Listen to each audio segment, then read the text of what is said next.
Just 14% of Gen Xers have access to a pension, their defined benefit pension. 69% say they would choose an annuity over the stock market if they inherited $100,000.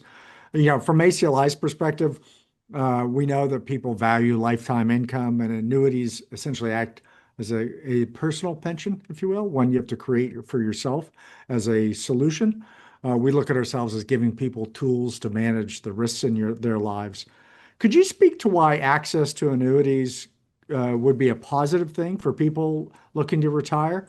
What legislation are you working on to make it easier for people to navigate these retirement options like annuities and ultimately feel confident about their choices? Annuities are different than traditional pensions, but they bring a much more balanced, diversified, and a resilient retirement income plan.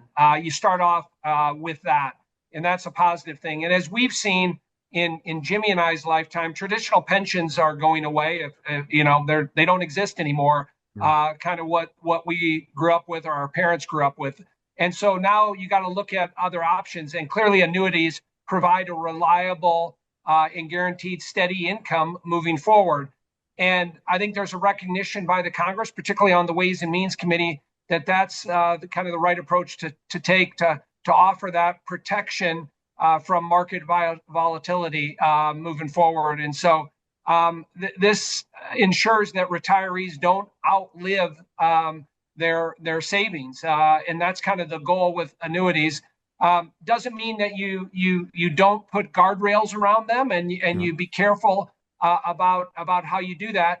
But it's I think it's the future. Each person's needs and risk tolerances and preferences, as we know well, are all pretty much different. However, choice does allow them to pick options that work best for them. There's different types of income, different types of insurance products and investments that can all be used to provide for a secure retirement. But as we know, and you know well, and ACLI knows, each comes with its different types of trade-offs. That's why I think we need a system that allows individuals to pick the retirement option and those options that kind of work best for them. And that's why I'm happy that our simplification and clarity bill actually increases those types of choices for Americans that are willing and should be saving for retirement.